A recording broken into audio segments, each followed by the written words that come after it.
Welcome back, y'all, to the best division in football with your boy Awthentik and the homie The Beard. One time we in the building, man. It's been a really exciting week, man.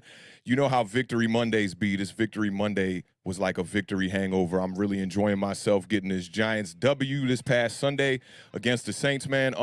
Wanted to send a special shout out to the homies Spiro and Hefe, a.k.a. Pilgrim's Point. I don't know if Giants fans have been seeing Pilgrim's Point's parody style type videos, man. They're hilarious. I definitely recommend you guys check those out. I was on their podcast today, man. We got to chop it up for like 20 minutes, man. I had a blast over there talking with them cats.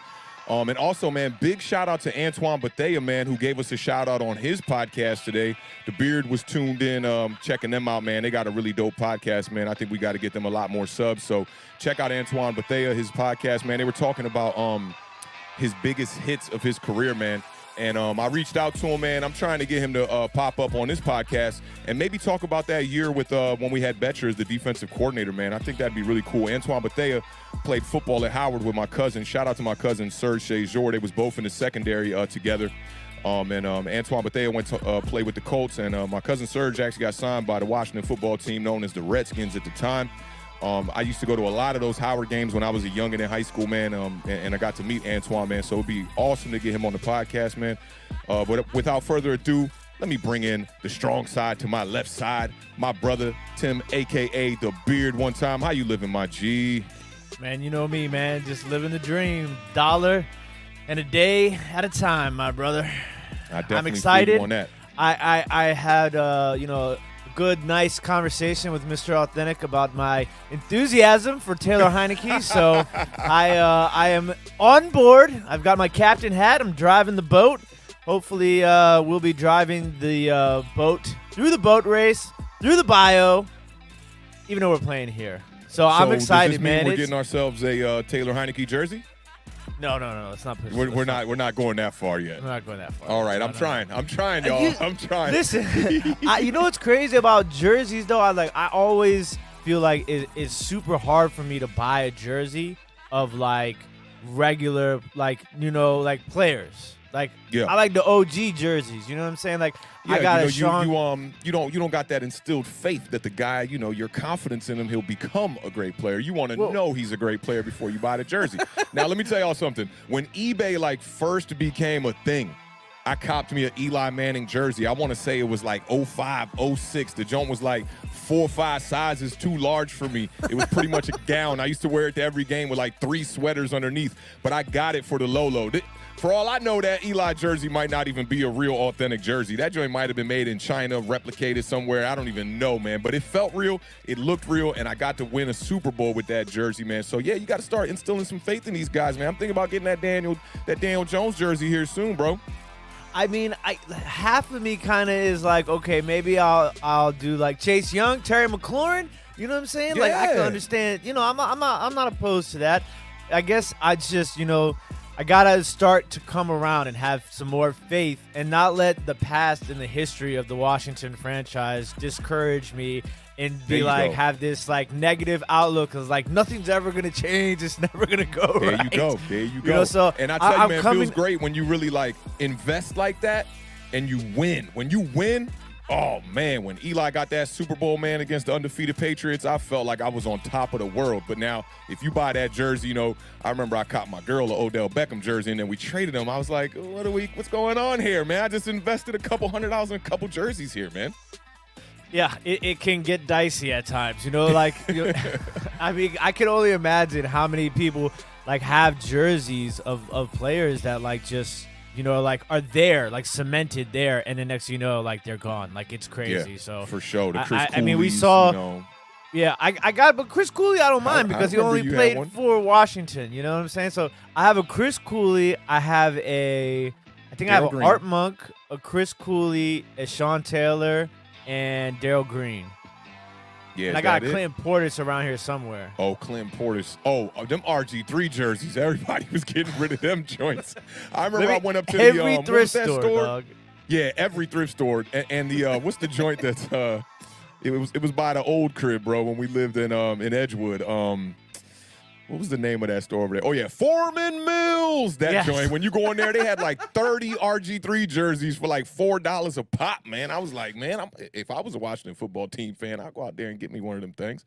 Maybe I rip, have the I have an stitches off the back. RG3 autographed jersey.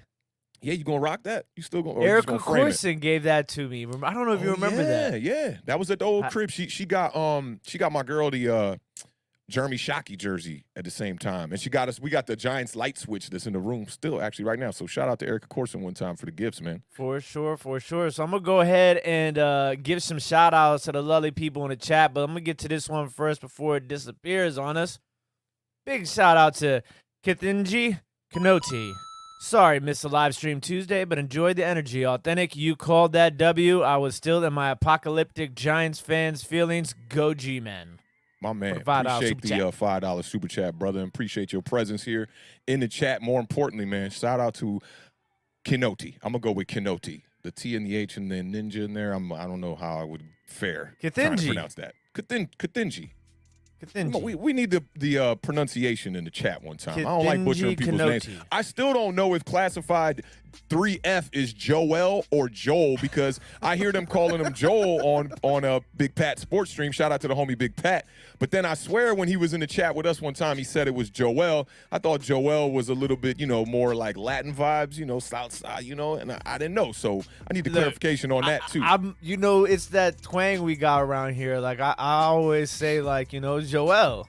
Yeah, I remember you were thinking Joel, and I was like, "There's no way it's Joel." And then he was like, "It's Joel." I was like, "Ah, man." Oh, big shout out to Logan's Giants Zone in the building. Hey, what's up, Logan? He was on the stream a couple days ago too. Big shout out to Logan. Y'all go sub up to Logan, man. Young bull on the rise in this content world one time. Waterflies in the building, always holding us down. We appreciate it, sir. That looks like, is that like a robot bicep in the end? Like the silver? Is that a robot bicep? You don't know about the robot bicep emoji? Oh, man. Yeah, that's clean, man. The, Terminator vibes, yes, sir. CeeLo Ren is in the building. What is going on? Appreciate you stopping by. Hey, what's up, CeeLo Ren? New subscriber in the building one time. I appreciate you pulling up, fam. Lax044 is in the building. Word XXI is in the building. Sunday in the building, always holding us down in the chat. We appreciate it for sure. Mac, the Giants fan, is in the building. Squad is in the building. What's up, y'all? How y'all living? Our resident Chicago Bears fan, Joe Deals, is in the building. He said, Fields time, baby. Hey, Joe Deals in the building. Fields looked better last week, man. Like what I saw. Yeah, he did. Yep. Joel's in the building. Great to see you, sir. Yes, sir. What's up, Joel? Check your DMs on Twitter when you get a second, bro. I want to help you iron out something. My man Max Webster is in the building as Max well. Webster, Afghanistan, baby. Oh, yeah. Oh, man. Simon's hey, yo, gang is in the building tonight. What's up, y'all? Everybody's in the building. Glock is in the building. You see what a good win can do? What's up, Glock? Sean G's in the building. Cernoc's in the building. Squad Nugget alert. Let's go. Mr. Mini Guy is in the building. Julisa's in the building. Jalisa, Benny Washington is fan. Benny in the building. Hey, we stacked up with Squad tonight, man. I'm hyped. It's gonna be a good one, man. It's Dallas week, baby. CJ Talks Movies is in the building. What's going on, CJ? Actually was on the Hubs channel, man, chopping it up. He was dropping big gems. I got that 27-0 stat from CJ. He was talking about how the Cowboys are 27-0 when they run the ball more than they pass. I got to check out his latest stream just a couple days ago, actually, man. I like what I'm seeing on your channel. Y'all make sure to go sub up. He was just hitting around 60, man. Let's get him to 100, y'all. Let's get him there. No Mets, no Nets, no Jets is in the building. Salute, yo. This hoodie is actually from my homie Doyle, man. He is a local clothing designer from the Silver Spring, Maryland area, man. Big shout out to Doyle. I haven't talked to him in a while. Hope he's doing well. Boom. How about that? You got it right. Kithinji Kinoti. Yo, that's like that. Y'all been watching Squid Games over there, Beard? I've watched the first episode. I was super tired the night I started it, and I started falling asleep. So I finished the first episode. I was like, all right, I can't watch no more. But yeah, first episode is in the books. You're in for a roller coaster, man. I'm telling you. Yeah, it was awesome. I mean, I don't want to, I guess this first episode, but I mean, they were spraying people. First episode, I was just whoa, that is an intense game of red light, green light. Let me tell you, man. Episode 8 or 9, I think it was. Yo, I had to like stand up. It was like I saw your TV, bro. You're back and forth on Twitter with Marcus. Oh, yeah, because Marcus was like, it's too much anxiety for him to watch it. Yeah, it's crazy, bro. I love it. It's a great show, man. Big shout out to the homie Benny for the $9.99 super chat. Says, Benny I'm in the thinking building? that Chase Young having a down year because he at home. Let me know what y'all think. The year is still young. The leader in Facts. sacks I like the is pun. The year is still young. There you go. We're on fire. You witty and you don't even know. Oh, I know. Oh, I know. No, but the year is still young. The leader in sacks right now only has 6.5 sacks. If he has 2 good games, he's right at the top of the league in sacks. Like, we're gonna see. This might be a get right game. I mean, if this is gonna be one of them, it's got to be this one because it's about to get dangerous. The next Facts. couple of weeks coming up for sure. But big shout out to everybody holding us down in the chat. Giants Opinion Sports. Nate Talks Football.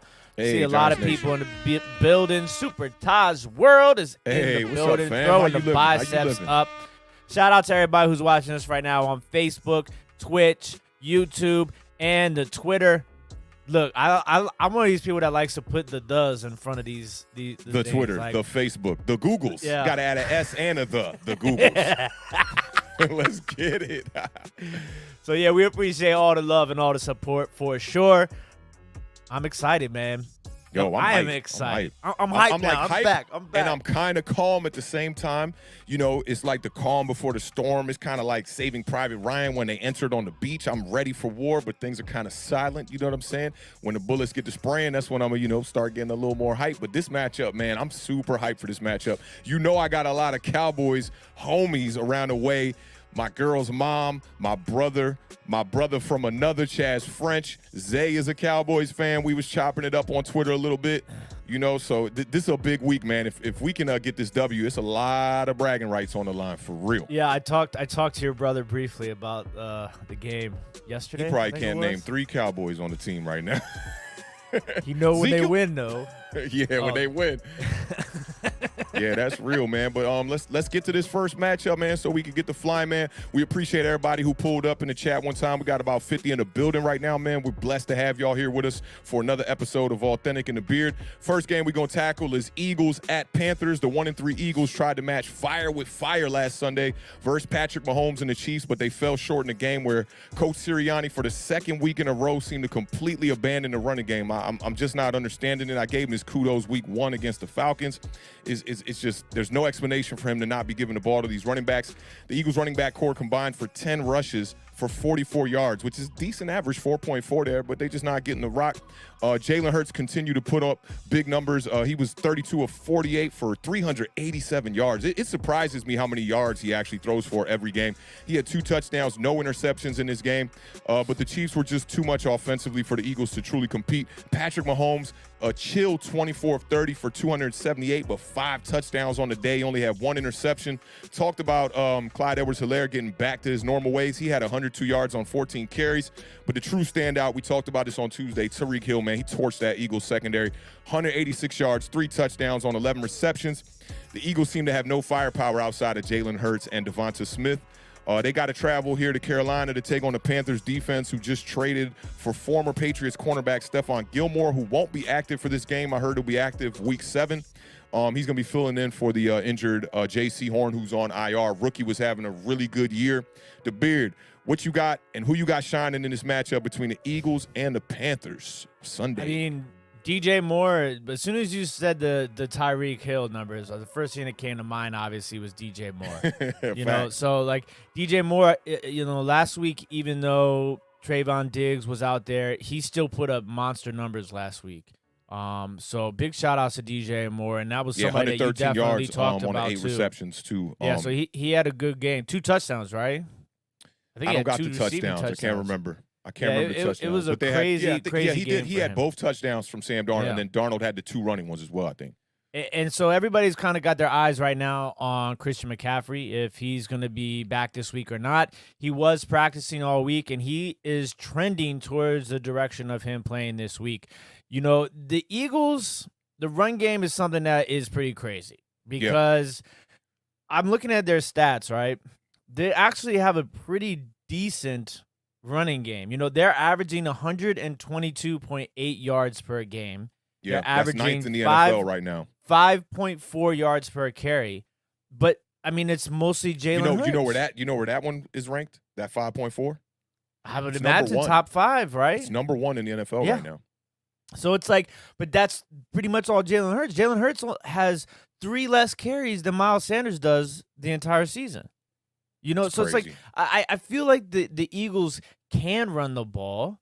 I just don't know, like why they're not running the ball. And I think against the Panthers, who had the best rushing defense going into the game against the Cowboys, Yeah. kind of got exposed. The Cowboys ran for, what was it, 254 yards Yeah, against the 200 Carolina yeah, Panthers? Was it 246, I think it was? Yeah, so it was crazy. Before I get into the stats, though, big shout out to Nick the Wick.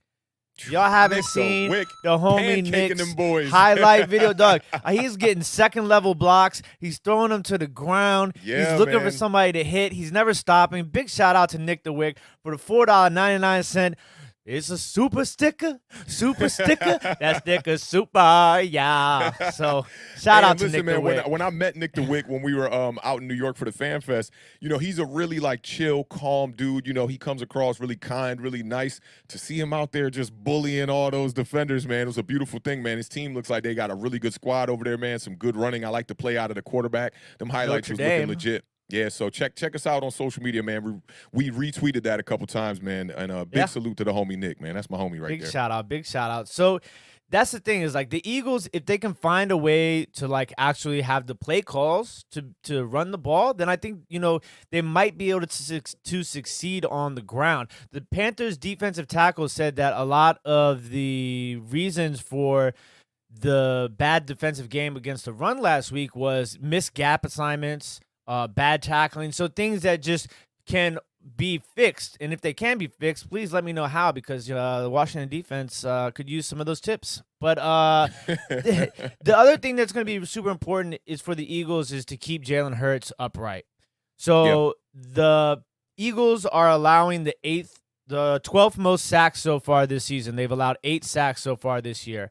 And Carolina has the most sacks of any NFL team this year so far with 14 sacks. Yeah, 14 sacks. Tied for first with 14, yep. So that's going to be the battle of the trenches is going to be super important. And I mean, the Eagles' pass defense is definitely something that, can definitely be exposed. You know what I'm saying? They're better against the run, I think, than they are against the pass, if I'm not mistaken. They do have the second worst rushing defense. They're allowing 150.3 yards per game. Big shout out to Taco Nacho for the $1.99 super chat. You were right on Jason Garrett. For now, we need a W on Sunday.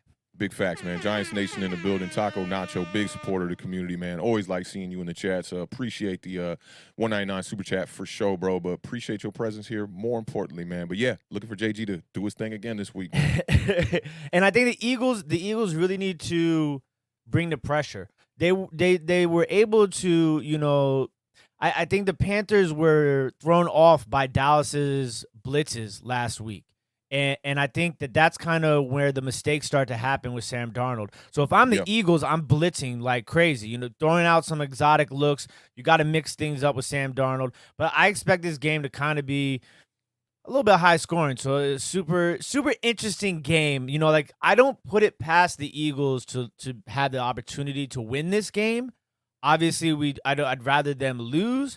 But I mean, the Panthers, it's going to be interesting to see how they bounce back after that game against Dallas, because people look at that game and they're like, oh, they got, smashed, but they didn't really get smashed. They were down by 1 possession throughout most of the game, except for after the 2 turnovers. And then even after the 2 turnovers and they were down by 2 possessions, they still fought back and only lost by 8 points, I think it was, in that game. So, it's definitely something to keep your eye on. Although I'm probably going to ride with the Panthers for sure. Big shout out to the boys over at Ref the District. Appreciate you guys stopping by.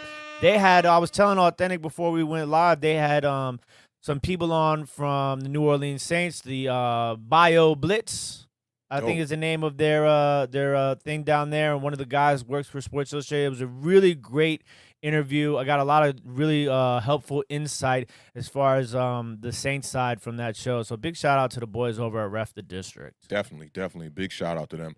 I mean, I agree with a lot of what you're saying here. The Eagles defense is the one thing I'm a little bit worried about is if they're going to be able to stop Carolina. Carolina has put up some points on the board this year. The Eagles against the run are 31st in the league, man. They're allowing 150 yards per game. I think that's going to be something to look at. And then third down, the third down matchup here, this is a really good third down matchup. The Panthers defense is first in the NFL with third down efficiency as far as stopping teams. And then the Eagles offense is 10th. So I think that's going to be a matchup that we should look forward to. But I'm with you, man. I don't know. Like, I even think with the Eagles playing their best ball, I don't think they're going to be able to hang in this game. I think that the Panthers' pass rush is going to give Jalen Hurts big problems. And that secondary, even without J.C. Horn, is still no slouch. That defense is still coming in first, ranked in a couple of categories. You talked about the sacks. The third down efficiency numbers are first. The total yards allowed per game is third. I mean, they have a really good defense. Points per game, they're third as well. So I'm looking for that defense to show up again. And the other thing to keep your eye on here, too, is Sam Darnold. This was his worst game he just had last week, and he was 26 of 39, 301 yards, 2 touchdowns, 2 interceptions, 2 rushing touchdowns. I will take that as my worst game all day. So I'm looking for him to have another big game. I think that the Panthers are going to be able to just put up too many points. The Eagles just don't got enough firepower. It just seems like everything is going through Jalen Hurts and Devonta Smith, and they can't get the running game going. And I don't know if that's something that the coach might be seeing in practice that's not working. They've been trying to go to Gainwell a little bit more in the rushing attack as well. He only had 3 carries last game, but he was the higher yards per carry on the day. So for me, I'm with you on this. I'm going to go Panthers on this one, and I think it'll be just around a 2-score game. I'm going to take the Panthers by 10, probably around about a good 31-21, something like that. That's I was pretty close to what I was gonna go that route. I'll just change it a little bit. I'm gonna go 31-24. Make it 31-24. 31-24. Big shout out to Bobby for the $10 super chat. Says, "Hi, Awthentik and The Beard. You guys are awesome." No, sir, you are awesome. Appreciate you, brother. Appreciate you. Looks like we got another one too coming through. Big shout out to the homie Renee. Woods versus Crowder PPR. Woods has kind of been a disappointment because not necessarily disappointment. Cooper Kupp has been balling. Cooper Kupp has been balling, right? But Crowder is coming back. Like he's not. I don't want to say he's not in game shape, but he hasn't been able to have that hit the ground running sort of situation. So me personally, I'm probably going to ride with Woods for one more week in this situation, especially going into tonight's game, because tonight's game, I expect, there to be pardon my French, balls flying all over the place. So, Yeah, I'm with you on that, man. Woods got the matchup against the Seahawks. I think it's a better matchup. The Jets are going up against, who the Jets playing this week? Falcons. They're playing the Falcons. And that game, don't forget, ladies and gentlemen, is at 9:30 a.m. Eastern Standard London Time. Game, right? Yeah, so we're going to have 12-plus hours of football this Now, the Falcons did give up a lot of points against you guys this past week, but they held their own against the Giants the previous week before. The Falcons are still a hard team to gauge. Listen, I think I don't want to give you – I'm going to give you guys a little bit of a parlay preview. The Jets are going to beat the Falcons. You think so? I think so. Okay. Book it. No Calvin Ridley this week either. True that. So, we'll see. I like Cordell Patterson, man. Dude's been balling. He had a big game against y'all, too. Yeah, I mean, Cordell Patterson's going to be the guy on Sunday morning. Yeah, sounds crazy to say, but Sunday morning he's going to ball out. Which side wins? Najee Harris, Deontay Johnson, Deebo Samuels for Barkley and Thielen. Oh, a trade proposal there. Deontay, Deebo. Nope, not taking it. Give me the Barkley and Thielen all day. I actually have Barkley and Thielen on a team, and they're kind of holding that team close in games right now. I like Adam Thielen. With Kirk Cousins over there, man, he's going to be getting the ball definitely. Yeah, I wouldn't do it. Najee Harris ain't quite got the wheels going yet. It's not a terribly uneven thing because Najee Harris is going to have the volume, but they just haven't been able to produce. Deontay Johnson is amazing in the PPR, and Deebo Samuels is the leading, yards receiver right now in the NFL. So I mean, that's surprising. Deebo's got the most yards of all wide receivers right now. Yep. Wow, that's very surprising, actually. I didn't know that. Yeah, he's had a couple of huge games. So, big shout out to Nick DeWick for the $4.99 super chat. Says, I don't want to spoil the show, but who do you guys like tonight, Stafford or Wilson? Okay, no explanation, just a name. Okay. You want me first, or should Yeah, you go first. Wilson. Stafford. We gave him no help right there. It's a wasted $4.99. We appreciate you pulling up, though, Nick. Oh man, so yeah, it's gonna be a good game between the Eagles and the Panthers. I expect it to be interesting at least, and Devonta Smith, expect him to come out there and play well. That secondary for the Panthers, they're still kind of working through this injury. They're going to have to be waiting for what's my man Gilmore to get healthy. They got C.J. Henderson. He's still kind of learning the defense, so it's going to be interesting. But I think the Panthers do pull it out. But don't sleep on the Eagles, man.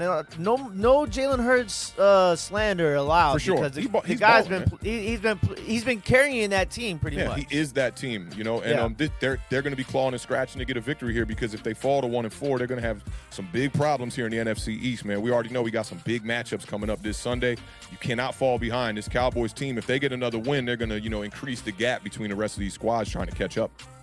For sure. Man, about ready to talk about my squad now. Yeah, let's get it, man. Saints at Washington, man. The 2-2 Saints are fresh off an upset loss to my New York Giants and have to travel to Landover, Maryland to take on the 2-2 Washington football team, who found a way last week in a shootout with the Atlanta Falcons. The football team was able to sneak away with a victory 34-30. Taylor Heineke was outstanding, finishing the day 23 of 33 for 290 yards and 3 touchdowns.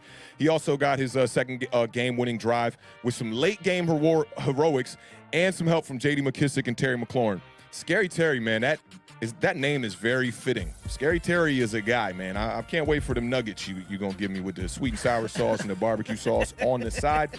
He finished the day 6 catches, 123 yards, and 2 touchdowns. McKissick took that short pass to the house that got Washington back in it late, and his defense sealed the deal by batting down a Hail Mary from Matt Ryan on the last play of the game. Still looking for this front four to really be dominant, but I'll tell you what, man, looking at my man Leonard Williams, there was a beat writer who put together a little highlight reel of what he's been doing, and he hasn't gotten a lot of sacks this year. He only has about 1 sack on the year, but when you see that highlight reel, he's definitely causing some havoc. Marjorie sent me that play, the penalty play, in slow motion. Shout out to Marjorie one time in my inbox. I want some nuggets. She sent me that play in my inbox. I slowed it down. I was about to post a freeze frame, but I was like, you know what, man? Like, I don't like when other people post freeze frames and try to be like, look right here. So I just let it be bygones on that one. But yeah, I still think they made the right call on that. Chase Young's got to do a little something on that. Kickoff is at 1 p.m. Eastern Standard Time. The Beard, who are you looking for to step up in this matchup versus the New Orleans Saints against your Washington football team? So before I tell you who I'm looking to step up, I'll tell you who is stepping up, and that is Terry McLaurin. Terry McLaurin, I'm going to give you a 17-piece nugget in honor of Mr. 17. I like it. Terry McLaurin right now has the longest streak of catches without a drop pass. So he has 190 targets and 128 catches without a drop on those 190 targets. That is the longest streak in the NFL currently right now. So the dude he has 0 drops this year.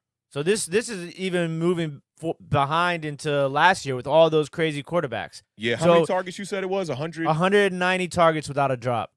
Yeah, that's pretty much all of last year and this year. Yeah, that's fire.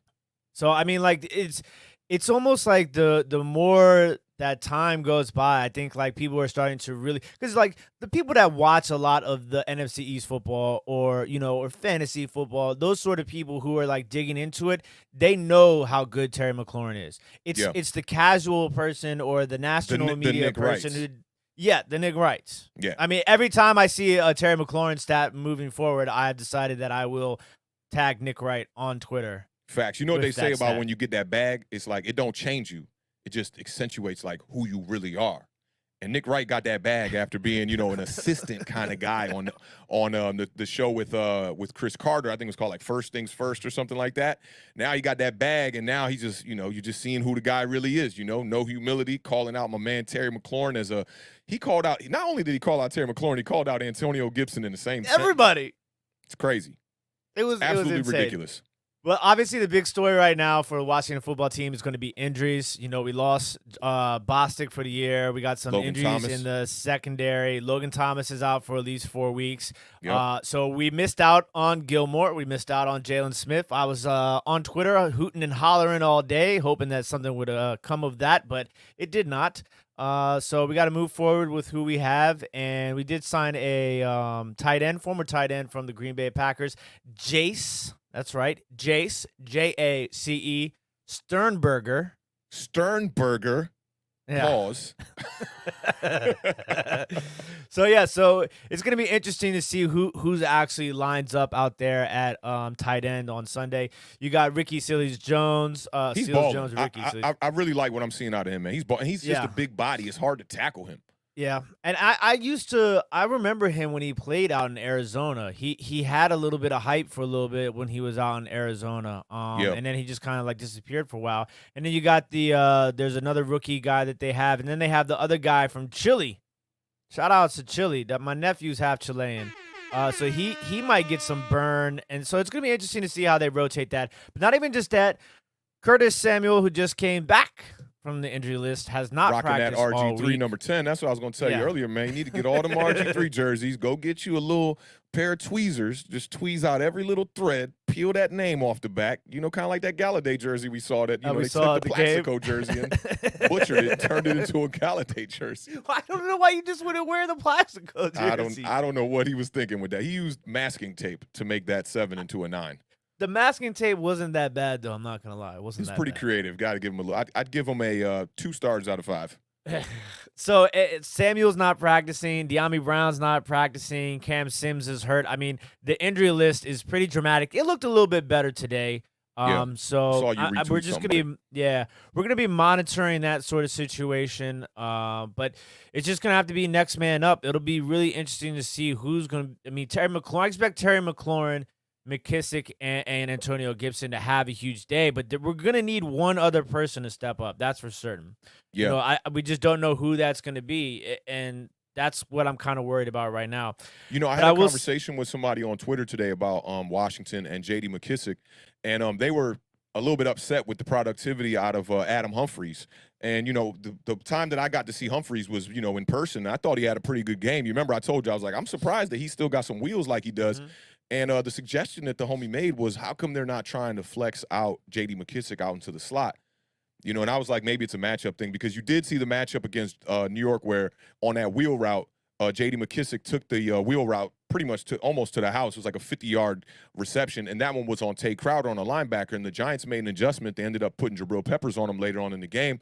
Y'all went back to that exact same wheel route, and Peppers made a play on it, So I just wanted to know your thoughts on that. Like, do you think that J.D. McKissick could be a guy? I think he's a former quarterback or former wide receiver?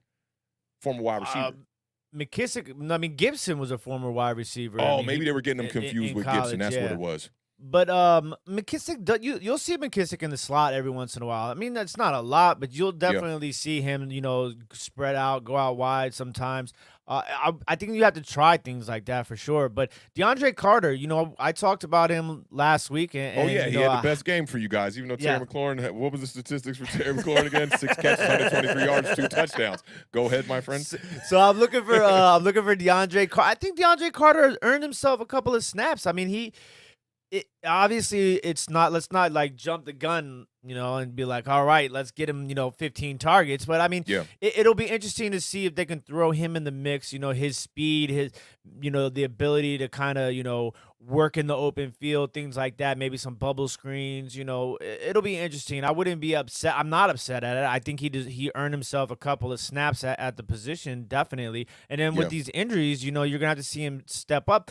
And I'm curious to see. I'm not exactly 100% sure what I think you can call up practice squad guys all the way up until Sunday, because we did bring back Antonio Gandy Golden, who we cut in the beginning of the year, and we also brought back Kelvin Harmon more recently. I forgot all about him. Wow. Yeah, both of those wide receivers before he was with y'all. No, so we drafted him, and then he tore his ACL, and then that was last year with his rookie year. He tore his ACL, and now he came back, and we were expecting big things from him. It never clicked in the preseason. They cut him, but they brought him back and put him on the practice squad. So those are two guys that you on the back burner you might see called up. Yeah, but it's also going to be 60% chance of rain at the game on Sunday. So that's definitely go to some of these games, bro. We should pull up, man. Yeah, not at the 60% chance rain games, though. Oh, you know we me, did man. The rain game I already. love that football. I love that football weather, bro. When it's like hot, sunny, and perfect, I'm like, nah, this ain't even right, man. I need some cold, some snow, some rain. You remember I'm not mad. Cold and snow, I'm good. The rain, though, man, the way my sock game's set up, man, I can't have no wet socks. I'll take the rain. You remember when Eli Manning came over there to FedEx Field and torched y'all in the rain that one time? That was the game. From the video from the stands. Yep. Yeah. One day they'll get that video. They ain't even gonna believe us when they see that video. They're not gonna believe it's you. Yeah.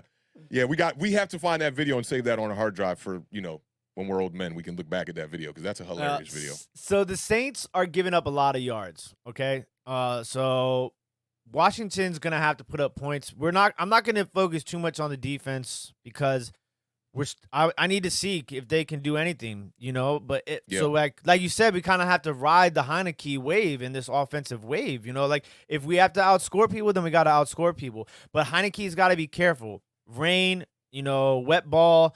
Yeah, he's already throwing a little high, so that's something you got to in the back of his mind. He's got to be thinking best, about. Trait for sure. The rain's going to definitely slow him down. And the Saints are pretty good at interceptions. I think they have 7 interceptions on the year.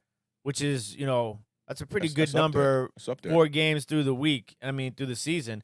Also, it's about the red zone for me. Okay, so the red zone is very interesting statistic right now for both of these teams. So the Saints actually have the highest red zone percentage in the NFL right now. They're number 1 in red zone percentage. So they have scored a touchdown on 11 of 12 red zone trips. Now, Washington, so far this season, defensively, their whole thing that they have kind of been able to do, I guess, is the best way I could say it, to save face, is the bend, don't break sort of mentality, where they've kind of, they've stopped some people in that sort of part of the field and held them to field goals at times. So Washington they have the third most allowed red zone touchdowns, though. 10. That's interesting because you remember y'all held up real well against Justin Herbert and the Chargers. They were 2 for 6. So that's the thing, is that they've allowed 10, I believe it's 10 red zone touchdowns, but the opponents are only 10 of 19 in the red zone. I got you. Yeah. So, but like it's kind of crazy because they've had 19 red zone defensive, positions, which is number 1 in the league. So we've allowed teams to get to the red zone more than anybody else in the league. You know what I'm saying? So it's like they're down there a lot because they're driving this length of the field on us over and over again. Yeah. So if you take away the Chargers game, that's 8 for 13 with the rest of those games. It's not, you know. So it's really important, that part of the field, because if the defense is going to, live off of this bend, don't break mentality, you're going against a Saints team that, they score touchdowns when they get in the red zone so far this year, 11 of 12. So, I mean, like, that's a pretty crazy number. And, I mean, I would imagine with somebody like Alvin Kamara, the type of plays that you can cook up down there in the red zone is kind of crazy. So like you're gonna have to be able to keep your eye on Kamara. I was on the Ref the District show. I asked the guys from the Saints what their thoughts were on their 2 tight ends, Adam Troutman and Jawan Jones. And they're both kind of have some things that they liked about one and didn't like about the other, but said that they could prove to be a problem. Big shout out to Benjamin. Win for the $10 super chat, says we need a bounce back win tonight. What an embarrassing loss we took to the Fraudinals and to Wilson and company tonight. I expect a Rams W, and that's with the hub and He bananas. said, and he means to say, and what's up Oh, with the hub and bananas? Because Hub got that viral video going around. Shout out to the Hub. That video is hilarious, though, man. Definitely. Yeah. I see Asia Robinson in the building one time, too. What's good with you? Hope you're doing well.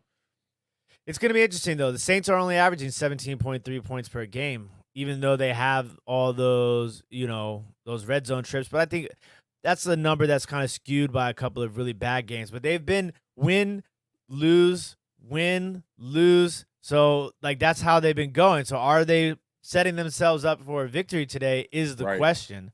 Yeah, and the guys from the Ref the District said most likely Troutman has his breakout game against us because of how bad our linebacking core is. So I just think that until we figure out what's wrong on the defensive side of the football, I think we have to, score points. We're just going to have to put it up. And this weather situation, this is going to be a lot of testing going on here with Taylor Heineke in this game. So hopefully he can come out and rise to the occasion in this weather and with a banged-up wide receiving core, including your tight end. I think you're going to probably see a heavy dose of Antonio Gibson in this game, and I hope that's the case, rightfully so. And just Scott Turner, don't hand the ball off to J.D. McKissick 3 times in a row in the goal line. J.D. McKissick is a great running back for us, and he does a lot of great things. But goal line running is not his specialty, so you ain't just hand the ball off to Antonio I think Gibson. Running the ball with Gibson is that's definitely going to be an issue. The Saints defense is second in the league right now against the run, but they are allowing 300 passing yards a game. So I do think that Taylor Heineke is going to have to find a way to throw it down the field. And I wanted to get back to something you were saying a couple weeks ago about Washington having pretty much the worst third down team in the league right now. And the Saints were very efficient against the Giants last week on third down. They were 8 for 13. So, you got to find a way to stop them. I think Jameis Winston has been playing pretty good ball. I don't like when they go with Taysom Hill at quarterback. If he's not running it, just don't have him out there throwing the ball.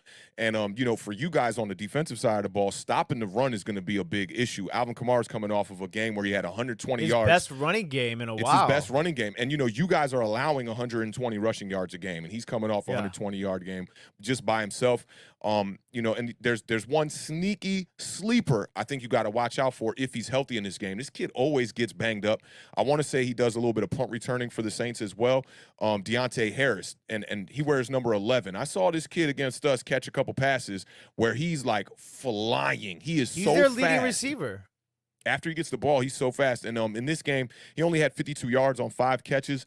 Marquez Callaway led the way with Marquez Callaway, he led the way with 74 yards, but it was only on 2 catches, So there's no real threat there that really scares me in the passing game for the Saints. But I do think Jameis Winston's doing a good job of taking care of the ball. He was 17 to 23. To think that only 6 passes hit the ground in that game for him, 226 yards and a touchdown, no interception. Jameis Winston's been very up and down. He came out that first week, had 5 touchdowns with 146 yards. And then week 2, he came out and pretty much went back to his old Jameis Winston ways, playing from behind in that game. He was throwing interceptions. I think he had 2 interceptions in that game, and it was probably his worst game of the year so far. So for me, I'm looking for Washington to come out.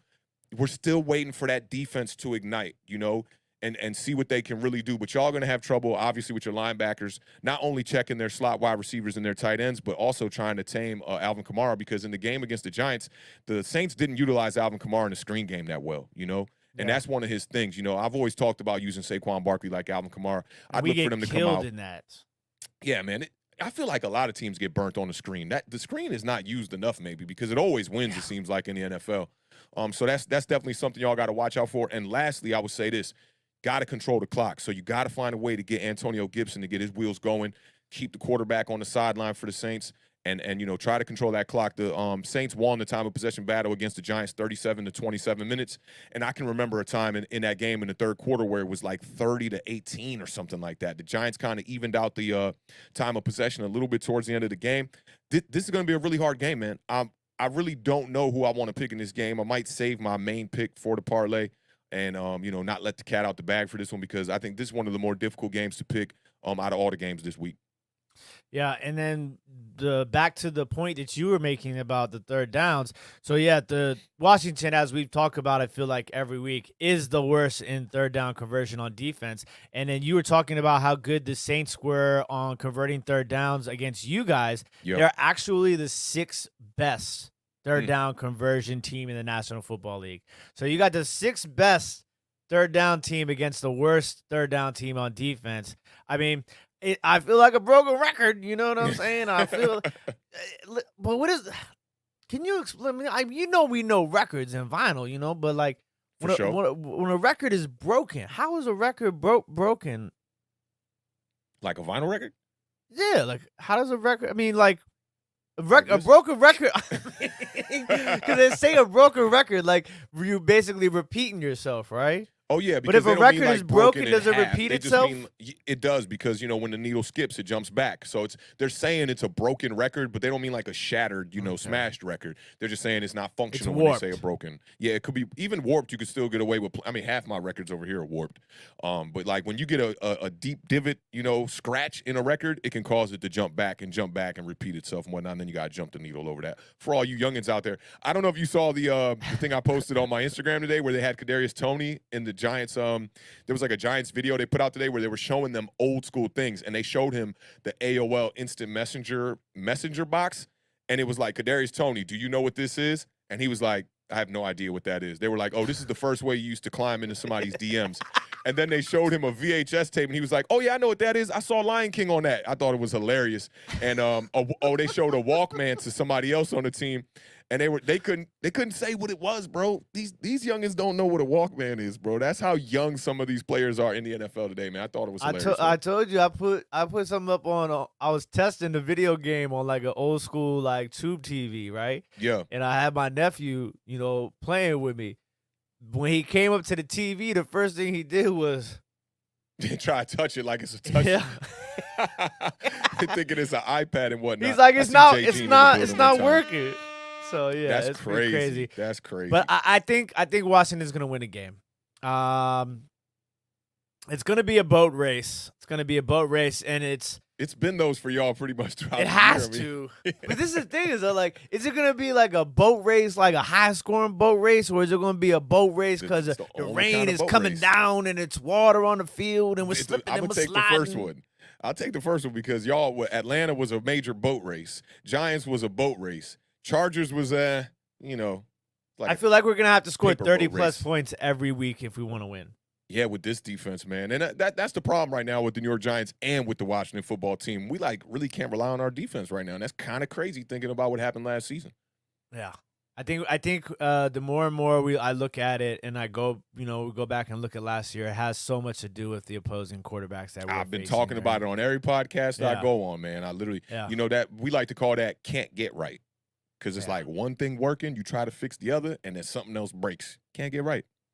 Yeah, like our receiving core is supposed to have this amazing receiving core and depth this year, and Logan Thomas and Curtis Samuel and Terry McLaurin, and we got De'Ami Brown, and it's like all these weapons, and now it's like we're in the middle of the desert trying to buy, tanks and rocket launchers from what's my man's name from Seth, not Seth, what's my man's name from Superbad? Oh, yeah, Seth Rogen. Nah, the other one. Nah. Oh, Jonah Hill? Jonah Hill. Jonah Hill. Yeah. We're trying to buy guns from Jonah Hill. Like, what was the name of that joint? War Dogs. That's a flick. That's a good movie right there. I forgot about that. War Dogs is a flick. And the way he played his character in that movie was real gangster. You remember when he was like in the hood and the dude showed him the strap? He had a little pistol in his waist and he was like, I'll be right back. Went back to the car. He brought out like a straight AK on him. Sprayed the whole block up. They all went running. Homie was like, what are you doing, bro? What are you doing? That's a good movie, though. I definitely recommend that to y'all. It is. So I'm going to go in a War Dogs type of score here. Yeah. We're going to go Washington football team. I'm going to bring out my red pen for this one. Washington football team 33. New Orleans Saints 24. Kind of like it. I actually don't think this one's going to be a very high-scoring game. I think it'll be like somewhere in the 20s, more defensive. And you talked about the bad weather, too, so I think that's going to play its role as well. Yeah, but this is the thing, is we have to score at least 30 points to win. So and you need y'all to win. Exactly. I get it. But I mean, listen, we could easily lose this game 34-10. You know what I'm saying? Nah, I don't see y'all offense. You remember how I used to make fun of y'all? I think it was season 2 where I'd be like, 2 field goals and a touchdown. Yeah. 13. I don't think we're going to see too many more games like that no more from Washington. Taylor Heineke, I don't know, man. He just figures out a way to put points on the board. Let's hope so, man. Yeah, a lot of opportunities too, man. Let's get to this next one, though, man. You know, this is the one right here. Giants Nation is in the building. Everybody I know from Giants Nation is in the chat right now. You know what I'm saying? Shout out to everybody watching us on YouTube, on Facebook, on Twitter. We got 70 in the building right now, man. That's what's up, man. Giants at Cowboys. The 1-3 New York Giants travel to Dallas to take on the 3-1 Cowboys in the biggest game of the season thus far for the Giants. Starting off in the dumps, man, 0-3. The Giants found a way last Sunday versus the Saints with a late comeback led by our quarterback. That's my quarterback, Daniel Jones, down by 11 points with 7 minutes left in the fourth quarter. The Giants tied the game in regulation to force overtime and went on to defeat the Saints 27-21 on a touchdown by my guy, Saquon Barkley. He's back in the building one time. The Cowboys are coming off an impressive win against the Carolina Panthers, who were undefeated and had the number 1 ranked defense entering last Sunday's matchup. Even though the Panthers were without CMC, no excuses. The Cowboys managed to light the scoreboard up in a run-dominant performance to take the win 36-28. The Cowboys are favorites this Sunday, but the Giants are coming in with Daniel Jones and this offense fresh off their best performance of the season. The Beard, what are your thoughts on this pivotal NFC East matchup kicking off at 4:20 p.m.? Salute to Monique in the chat one time. We coming for y'all Cowboys, coming down to Dallas to get y'all. Giants Nation's in the building. Obviously, best case scenario here as a Washington football team fan. And best case scenario for Awthentik and The Beard as a brand is for the Giants to go down to Dallas and So you're telling me Giants Nation is in the basement over there right now with you, huh? Shout out to my Dukes in the building. What's good? Listen, for me, it's an interesting matchup, because okay, so Dallas, we've seen them be able to win both ways offensively, running the ball if they have to, and not necessarily relying on Dak to throw 40 times a game, and then Dak throwing the ball 40 times a game. They have the ability to win both ways. They have so many weapons on the offensive side of the ball. Yeah. Now, the Giants, I went to go look, and I was like, I wonder if I'm the Giants and I'm game planning against the Dallas Cowboys, do I want to force their hand to throw the ball, or do I want to force their hand to run the ball? Which one is the Giants better at defensively? And then I go and I look, and they're both 13th. They're 13th against the run and 13th against the pass. So I'm like, man, that now it's just like just throwing a wrench in my game plan. I'm like, what am I gonna do here? So then I look at this offensively for the Giants. The Dallas Cowboys have given up the second most passing yards in the entire National Football League, which is interesting because we've talked so much about how improved their defense is. But it's really not that improved. It's really not. It's just the takeaways. Remember when I talked about it on Tuesday, I said they finished last season 11th in takeaways, which is really surprising. They were a horrible defense, and right now, they're number 2 in takeaways in the league right now, so they did jump up a little bit. And so for me, it's gonna come down to that. But if I'm the Giants, I kind of you can't automatically go in there and be like, okay, we're gonna attack the Cowboys secondary, we're gonna pass the ball, like this. I think even though Dallas's run defense is really good, and they've allowed the 6th least amount of rushing yards so far this year in the NFL. Okay. I think you still have to go in there and establish some sort of running game if you want the passing game to be successful. You can't just, it sounds cliche and very old school, right? Like, you got to run the ball to pass the ball. But, like, that's how I feel. I think that makes sense. I feel like you have to establish it. How they did against the Saints, they used a lot of West Coast style offense, a lot of short passes, a lot of screens, a lot of quick slants. We didn't run the ball that much or that effectively. Saquon Barkley was averaging 4.4 a carry, but I think he only had like 11 carries. So I mean, for me, it's like, you gotta. I agree with you. You gotta find a way to be able to at least pound the rock to show that we are here for a physical game. And then I think Daniel Jones off the play action lately, man, with his back to the defense, he just turns around and lets it rip, man. And he's been throwing the ball down the field. We saw that against the Saints late in that game, man, where he was very effective. And I wanted to go over some quick numbers about Daniel Jones through his first 4 games real quick. We all know Daniel Jones right now, for the first time in his career, has 4 straight games over passer rating over 90.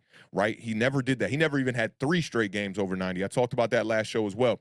But I want to bring up a stat that somebody brought to my attention on Twitter today. Can't remember exactly who it was, but shout out to whoever that was that reposted this.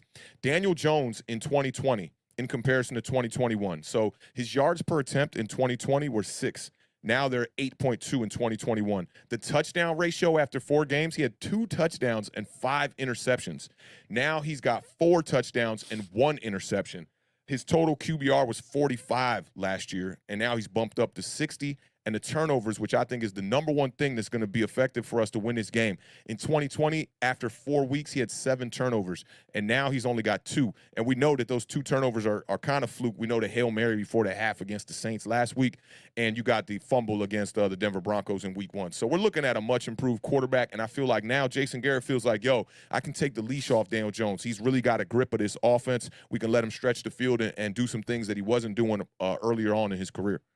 And I think that's a great point because, on Tuesday when I was going over how, Giants people have been begging for these plays down the field, and to see the Giants players, you had 3 receivers, a tight end, and a running back, all averaging double-digit yards per reception in one game. Like, to me, that's amazing. That's exactly what you're talking about Daniel Jones, like letting the leash off, like let Daniel Jones do Daniel Jones. Let Daniel Jones cook, like they was talking about with just Russell like Wilson how they was talking about Russell Wilson. But let you know Daniel what ended Jones up happening cook. when they said let him cook? He started falling off and he started playing worse.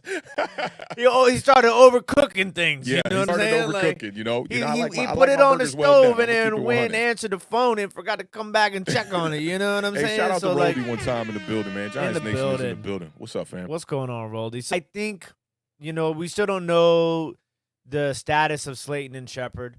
I would imagine they'll probably, with those sort of injuries, it's really rare that they come back after 1 week, right?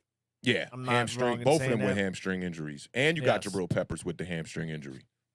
So I think that, it was the way that the game went down last week, knowing that you can perform that way without Sterling Shepard and Slayton going into a division game like this against the Cowboys is huge. I think against a solid Saints defense, they were no slouch.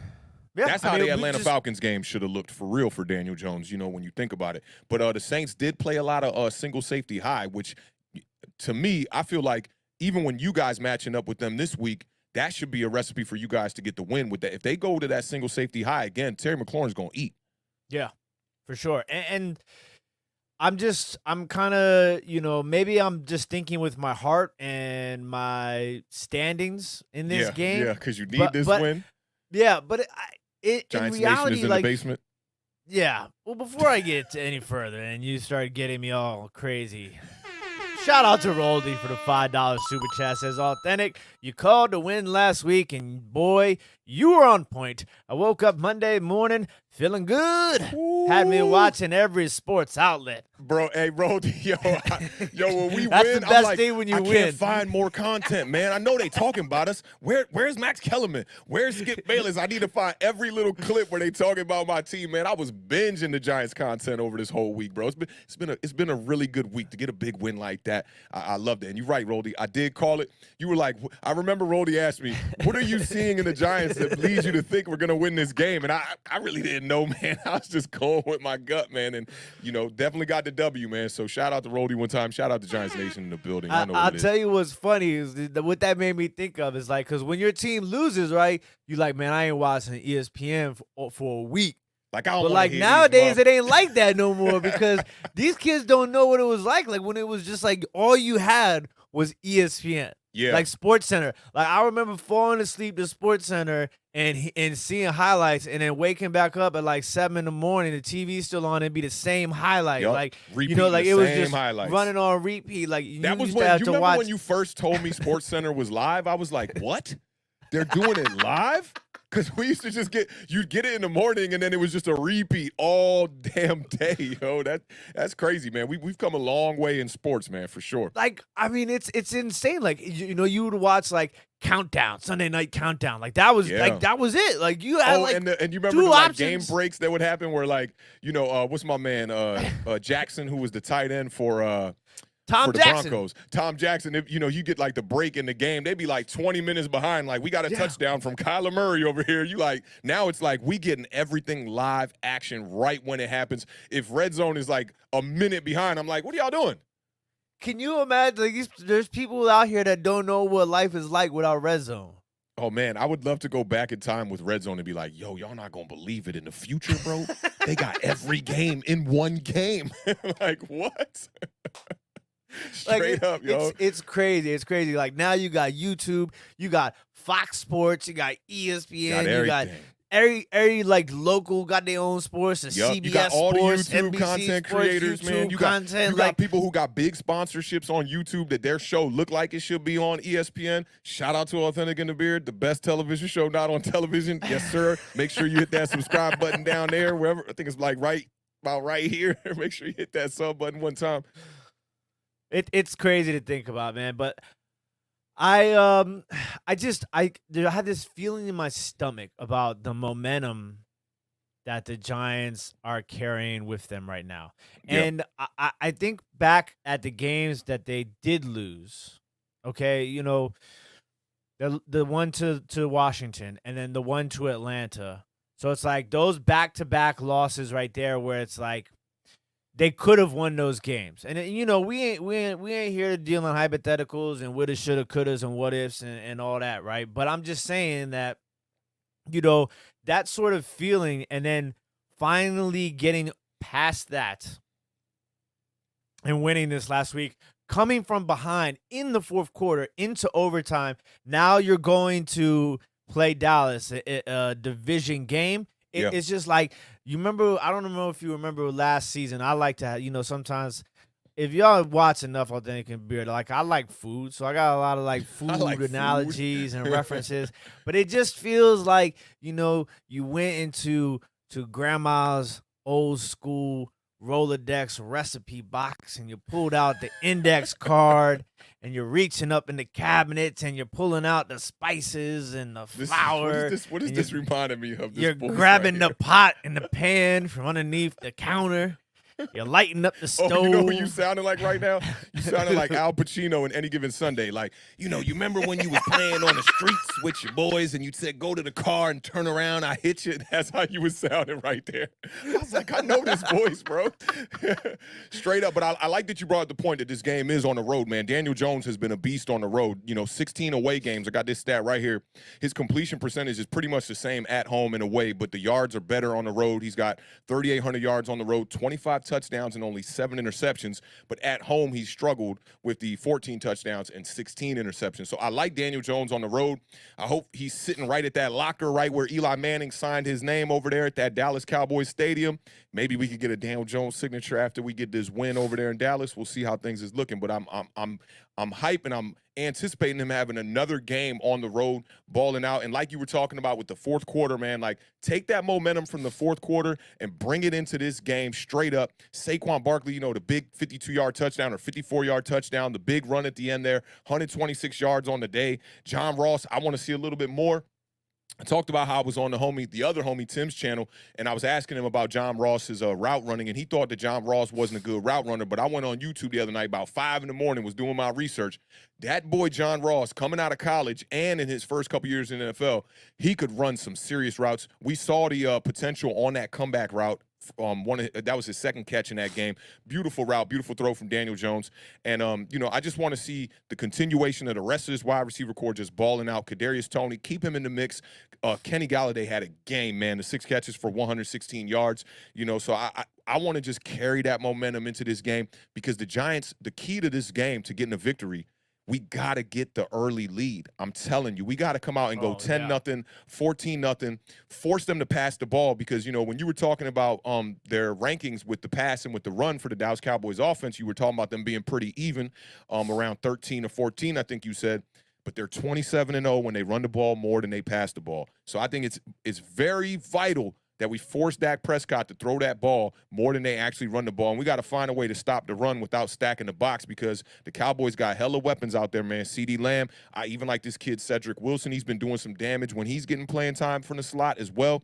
And you know what Amari Cooper does every game. I'm expecting Amari Cooper to have 8-9 catches. That's just what it is. Big shout out to Roldy for the $20 super chat. Says, yo, Jones played great. Played with confidence, awareness in the pocket, and most of all, he went through his progression. That's what I want to see from him. Consistency. In order for me to know he is the guy, should I start Lockett? Hey, what did I ask you right before we went on air? Listen, at this stage in the game, I don't know how you don't play, Lockett. It's tough because Lockett, Metcalf, I almost said McCaffrey. Lockett and Metcalf, you know what I'm saying? Like they one game one does this and one next game the other one does that, and then it's like the Rams defense is supposed to be really good, but then Arizona showed you you can score points on this defense. Arizona's putting up 300+ yards every game too, so we got to take that into consideration as well. But so is Seattle. Yeah, Seattle's definitely balling out. I think you definitely got to start Lockett. I had a little dilemma. Excuse me. I was asking the Beard about before we got on air because I got Tyler Lockett, Kenny Galladay, Devontae Smith, and Jalen Waddle all on this. I be overdrafting wide receivers. I don't know what I be doing. Maybe that's why I'm because you're a wide receiver. Yeah, I think that is what it is. I'm like, ooh, shiny toy, wide receiver. Let's go. And I went with Lockett tonight, man. There's something about having a guy on Thursday night too. I kind of like that. I don't know. You get that one up. Maybe as a big game. Tyler Lockett first 2 weeks was just going crazy. He was going ape on defenses, man. And DK Metcalf has been a bit quiet, man. But yeah, I'd go Tyler Lockett on this one, Rody. Definitely appreciate you, man. Throwing the $20 super chat out there. Is that another one? Come on, Rody. Big shout out. Big shout out to Rody, man. Your presence is enough, brother. Chat. Authentic. I never had a problem with Garrett's play calling. After watching last week's game, it seems like he didn't have the right personnel. I love this reading voice, and bro. Ross and Tony seem to fit his system. What's your thoughts? I'm telling you, man, I could do some audio books. The audio books, bro, definitely, man. If you wrote a book and you need somebody to do an audio version, I got the voice. Authentic got the engineering. We about ready to start a new business, man. Audio book recordings coming to All or Nothing Studios soon. Authentic and the audio books, man. Yeah, let's get it, dog. I think, with Ross and Tony out there, man, they definitely fit the scheme.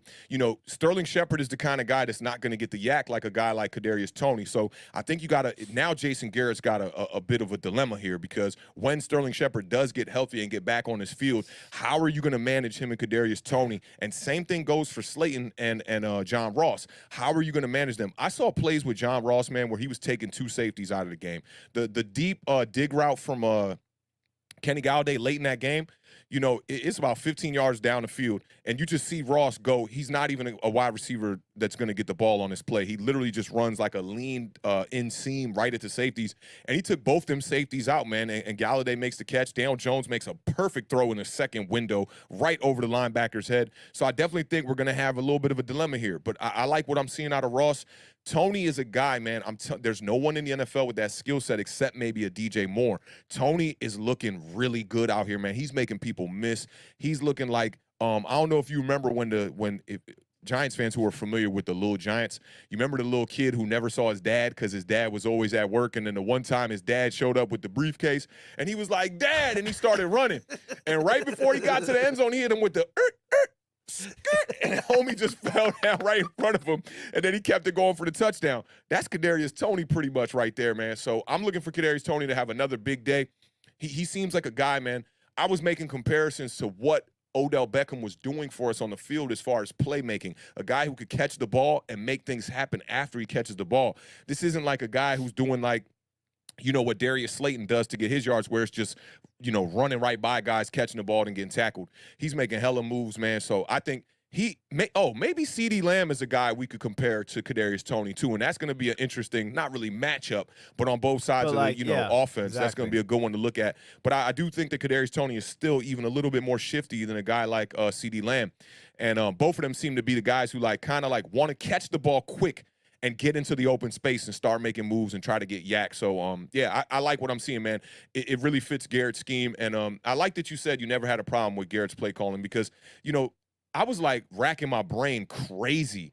Am I taking crazy pills? Because what I'm seeing is a lot of lack of execution here, false starts, penalties, allowing sacks on critical downs in the red zone and things like that. The Giants now for 4 weeks straight are 1 for 3 in the red zone. They still got to fix that, but they found ways to score outside of the red zone week 4 against the Saints, man. So I'm looking for more of that. Clean up the red zone attempts. Let's get positive on the red zone attempts this week. Maybe a 2 for 3, 3 for 4, something like that, and a couple scores from outside the red zone. And I'll be even more confident in what Jason Garrett is doing with this offense. And the last thing I want to say about that is shout out to my homie Mark Schofield, bro.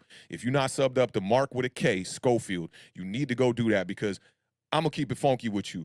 Outside of, like, my man Bobby, I think Bobby does really good play-by-play breakdowns. I also think Diggy does some pretty good play-by-play breakdowns. But, like, Mark Schofield, yo, he is, like, A1 when it comes to the breakdowns. It's crazy because I have hear him now, like, everywhere, every time in the car on rock. Because, like, for those of you that don't know, all I listen to when I'm in the car, like, sports AM radio. That joint be killing me too. That's bro. all I listen to, right? Like, I put the bass on for some sports radio. You know what I'm saying? Yeah. But Mark Schofield has been on the twice in the last, like, 5 days, and, like, every time he's on there, it's just like jam after jam after jam after jam after jam. Like, I can hear him. I listen to him talk. I can listen to him talk about football. Like, it's crazy. So it definitely his big shout out to him. game, and he showed us mad love on Twitter too. So, like, he's a really good dude, man. I just found him by just Googling, looking up for play breakdowns. And I came across him one day. I'm like, yo, this dude is speaking German right now with the terminology he's using with the route running and what the quarterback is seeing and the schemes. Like, yo, some of the concepts that he knows, I'm just like, I had to DM him and be like, hey, bro, how you know all this? And he was like, bro, I used to play quarterback at a D2 school, man, and, like, I had a really good coach that used to try to, like, hammer all these things to me, but I threw too many interceptions, so my football career kind of went downhill. But great play-by-play breakdown, man. He's awesome. Yeah, he's great. He's great to listen to for sure. Like, and I said he was on Team 980 with Reese Waters, and then this past weekend he was on 106.7 The Fan. I forget which show he was on, but it was definitely dope. Really, really good to listen to him talk about football, and it's across the league too. Like, you could pick a team, pick a player, and he's got some sort of information or breakdown on him. So that one really week dope. when Daniel balled out, he had I think, it was against Washington. Yeah, he had the Taylor Heineke breakdown, and he had the Daniel Jones breakdown, which I thought was really cool. I see Roldy's asking me, should he start our Haitian brother, Sony Michel? Sony Michel? No. I just cut him today, yo. I picked up Alex Collins, man. What league did you able to do that? That might be in the league that me and you got the split team. I think I picked him up. Okay, good. But yeah. Sony Daryl Henderson Jr. is back, and he's going to be rocking and rolling. So you might, if you have the opportunity to stash him on the bench. I'm gonna go, man. Yeah, I'm with you on I'm gonna go with my gut here, guys. And maybe not my gut. I'm gonna go with my gut because I really like this, bro. I really like this. I'm like a soul singer. I don't know if y'all realize this or not. I'm sure y'all do realize it by now. I got a little bit of soul, right? Yeah, so I'm a soul single. Yeah. So yeah. So when I go with my gut, that means I go with my heart, because like a real singer, when they sang with their heart and their gut at the same time. Facts. So I'm gonna go with my heart. I'm gonna go with my gut. I'm gonna go with my wishful thinking, and I'm gonna take the New York Giants, Red Pen, to defeat the Dallas Cowboys in my upset alert by the final score of 24-23. Oh my God. I just minute got nervous drive trying touchdown. to think of a score, bro. 24-23 Giants, you're saying? Yeah, I got plenty of respect, Mario. Trust me. I've talked highly about Dallas over and over and over again. I just think that in case you missed it, the ingredients have been pulled out the cupboard. Grandma's recipe box is on the counter. The stove is on fire. All the ingredients are here. It is a recipe for an upset, sir. That's the only thing. No disrespect. I'm worried about the defense, man.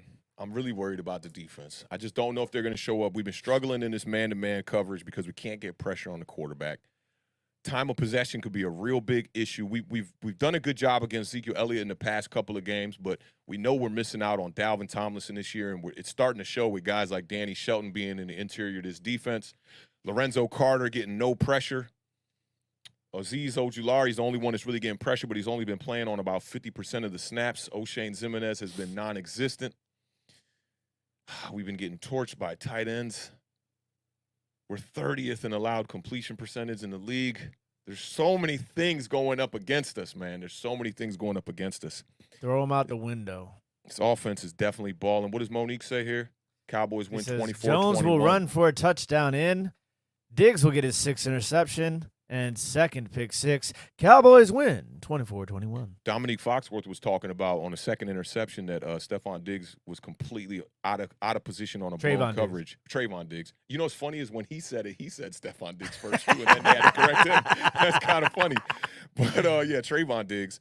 Trayvon Diggs is playing off raw talent, man. That kid is a ball hawk, you know. 5 interceptions on the year already, 2 in the last game. Man, I wish we had more time. We're going to take a quick commercial break and beat. Nah, I'm just playing. No. We had 8:15. I got to go with my gut, man. I got to go with my gut. Y'all know I've been picking games really good this year. On the parlay last week, out of the 16 games, I picked, I think, 12 of them right. I've been dying on this Giants shield. I'm going to pick my Giants, but I think that you and Monique actually got the score a little bit too low. I'm going to go. I think the Cowboys are going to get the ball late. I think the Cowboys are going to get the ball late with the Giants up by 4. I'm going to go 31-27 Giants. Book it. No. All right. Before we go into anything else. Please don't book it. Please do not book it. Do not book it. Voldy wants to know our top 3 rappers of all time. You go first. I like that. Top 3 rappers. Okay. The best rapper in the world right now is Royce the 5'9". So that's 1. I can't leave Jay out my top 3, so I got to put, man, am I going to go Jay and Nas? I got to put Jay in there because Jay with the double entendres was just next level. Just next level. He said, you beer money. I'm all year money. I'm popping. You ain't got to count if it's all ear money. You know what that mean? That mean you putting the dollars in the money machine. That's how you counting the money. Okay? So I got to put Jay-Z up there as well. And this is in no particular order. I'm going to keep it funky. I think. Do I want to go with OG? Super OG? Without Rakim, there is no Nas. I'm going to go Rakim at number 3. All right, I'm going to go Vanilla Ice, Eminem. It's like, no, I'm just playing. Eminem and MC Search. So for me, you know, like, I think there's so many dope lyricists and rappers and everybody. Like, you know, we're fortunate enough to grow up in, you know, the absolute best era of hip hop and rap, hands down. You know, like from when we were kids in the 80s until when we were young adults into the end of the 90s, right? So like there will never be that. There will never be something like that ever again. I gotta give you that song when you're done too. So for me, I'm just gonna give you like people who because for those of you that don't know, I used to spit bars too. I still do by myself. Yeah, the Beard is the reason why I started rapping. One day he was like, yo, you should come over, man. I got this little tape cassette deck. We're gonna start rapping. I said, all right, let's get it, bro. So for me, like I think I'm just gonna go with like people who influenced me the most and who like I thought was just so crazy. I know a name that is definitely on your list right now. Okay, can I take a guess at one? Yeah. Redman. Yes, Redman is there. Let's go. So Redman, Big L, and Biggie. Those are like my 3. Biggie, Top Big 3 L, and Redman are my 3. You know who's not on either one of ours that I think we gotta put on the unsung vibes on this? All right, let me guess. Guess. Oh, no, I don't know now. Rest in Peace gave you a hint. Rest in Peace gave you a hint. Who is it? I'll give you 5 seconds. Go ahead. Come on, you got this. I'm not gonna guess it because my mind was somewhere else. Big pun, baby. Big pun. Oh, yeah. Big pun. Because I thought you were gonna go the route of Talib and Mos Def. Because not no top 5s. They were very influential to the hip hop game and changing the way that the sound kind of was. You know, I was definitely big into the backpack vibes. Seeing Talib Kweli live at 930 Club with Dilated when we were kids. Yeah, that was one of the best concerts I've ever been to because it was so like up close. My ears were ringing for like 3 days after that show because we were that's right the first rap concert that I had ever went to in my entire life. And you remember we went outside, we went to the gas station across the street. We saw Evidence in our sides. saw evidence. And you know, with Bandcamp, when I dropped Nothing More, Nothing Less, they had in January they had Evidence's album, The Weather Report, or The Weatherman, I believe it was called, and my album is the two top albums. Got to chop it up with Evidence on the internet, and then the Talib Kweli. I did multiple shows with Talib Kweli with the Dilla Foundation. Shout out to my Dukes from the Dilla Foundation and my homie Tony. And I can remember this story real quick that I'm gonna just break down for y'all. Like afterwards, after the Dilla tribute that we did at Black Cat, Talib Kweli kind of tried to skate out before everybody was taking pictures, and I ran out after him and I said, "Hey, bro, we in here with Dilla's mom, bro. You got to get back in here and take these pictures." And he had 1 foot in his car, 1 foot out, and he looked at me like, "You little muff." All right, I'm about to come back in. He came back in, took some pictures, man. So shout out to Talib Kweli, man, who's got that awesome podcast going on right now, too, man. His podcast is super fire, produced, really dope. Inspired me to do a lot of what we do here, man, on this podcast, too, man. A lot of legends in this game, bro. A lot. Yo, we fortunate, man. We fortunate to be here. We very fortunate. We've done a lot. And I will touch on this really fast. I promise. AZ definitely super slept on, one of the most underrated MCs out there. Yes. Sugar Hill is one of my favorite songs of all time, just from the beat to the hook to the verses. Everything about that screamed like I'm that guy. Like just that's something that you put into if you've got a nice whip, you know, like it's just that. The Firm was one of the most underrated projects. Yeah, I was going to bring up Phone Tap. Because the Firm it just had an all-star lineup in production, like it was so crazy for that time. So yeah, we talked. Remember, Scotty had a trivia on season 1 or season 2 about the Firm, the members, the original members. Yeah, so shout out to the homie Cormega too, who I was a big fan of when I was in high school. AZ got a new album out. What was the name of the first AZ album? It was. I don't think it was Asiatic. It's like a phrase. Yeah, I can't remember, but it's that part too. And somebody was telling me I got to go check that out. I got AZ in probably my top 25, top 30. One of the flyest. You got to use flyest when you talk about AZ. One of the flyest lyricists on his gangster fly vibes. Kind of like some Raekwon type vibes, man. Definitely loved his flow, man. What an era. We're so blessed to be a part of that era, man. But 8:22. Let's get this one more game about the way. Last game in. Last game. We'll make this one quick. I didn't have too many notes for this one either. But you know, we got to get something fire for this one for sure. That's what it was. Do or Die 2. Do or Die 2. Yep, I'm definitely going to check that out, man. Shout Roldy, man. Roldy knows hip-hop, man. Shout out to the homie Roldy in the building one time, man. Thank you for the super chats too, Roldy. We blessed to have you here, man. Just your presence, bro, and we appreciate the super chats for sure, man. Tonight, man, about to kick off right now. 8:20, Rams at Seahawks. This is a big NFC West rival. Russell Wilson and the Seattle Seahawks will face Matthew Stafford and the Los Angeles Rams on Thursday Night Football. Seattle is 2-2 overall and 0-1 at home this season with a win over the 49ers in Week 4. The LA Rams opened up the season with 3 straight wins before a 37-20 loss to the Arizona Cardinals. Kickoff is at 8:20, like I said. Eastern Standard Time is in Seattle. Caesars Sportsbook lists the Rams at 2.5-point road favorites. Kind of crazy on that one. Sponsorship. We do. We definitely Caesars do. Sportsbook. Just open up in D.C. Come holler at Facts, your boys. bro. We'll We do the definitely do, live man. every Sunday. That would be amazing. I see that coming real soon, man. We've had a couple sponsors try to reach out to us, but it just ain't the right vibe for what we do.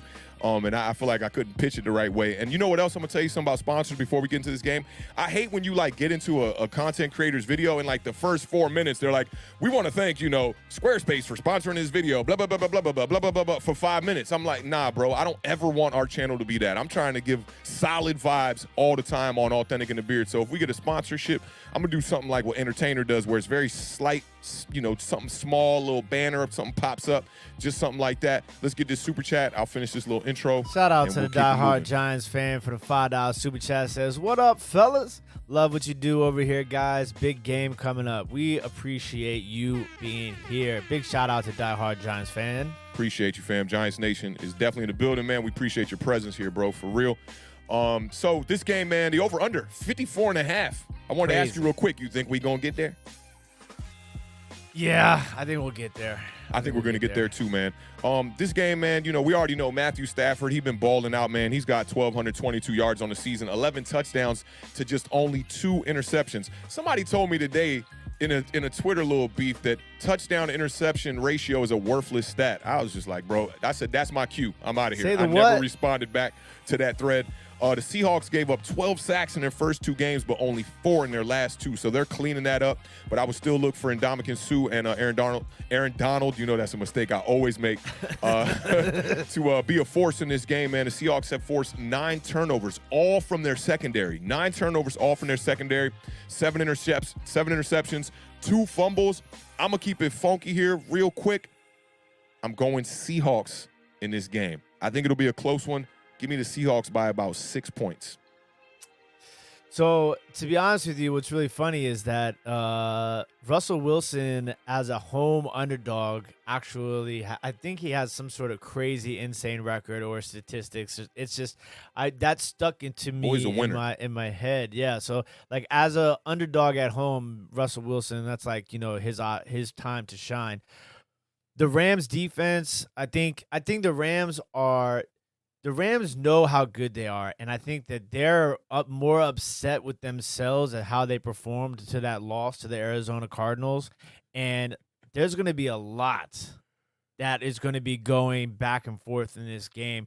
The NFC West is, in my opinion, from top to bottom, the best division in football. Don't even take that quote for them, bro. That's the NFC Beast right now, man. The best division in football. So I think this game is going to be crazy exciting. Matthew Stafford, you know, the haters on Matthew Stafford. You see Roldy's last What do you comment. say? Oh, I don't want to highlight it, but he says, who said that, yeah, let's never repeat that craziness. Yeah, but definitely not. Matthew Stafford, 11 touchdowns, 2 interceptions. I think, you know, he's showing you people that he's the truth. I mean, most people who watch football knew that he had always been there, but like he needed to prove it. And I think that, you know, the Rams defense is really gonna have to step up here. They might not be able to, like, you know, shut him out and do this and that, but I think they'll be able to contain him to a certain extent. I think it's gonna be a good game, but I like the Rams to win 31-24. Do you remember that conversation we had at Scotty's house maybe like 7 or 8 years ago with a bunch of people in the room? It was like yes, when Scotty I used to have those parties. Remember it. And yes. I was the only one pretty much. You was in there kind of co-signing me too a little bit, saying Matthew Stafford is a really solid quarterback. They're like, Matthew Stafford's a bum. Yeah. What? And now he moves to the Rams. I love how Colin Cowherd's been bringing attention to this all the time too. It's like now you move to the Rams and you're on a good team, and all of a sudden Matthew Stafford, man, he's a beast, man. Yo, dude's been a beast, man. One of the better cannons in the NFL, for real, man. And I love the way he can avoid pressure.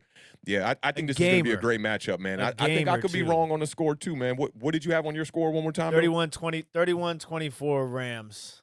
You going Rams, I'm going Seahawks. All right, this is going to be a good one, man. Make sure y'all check us out, man, on Sunday.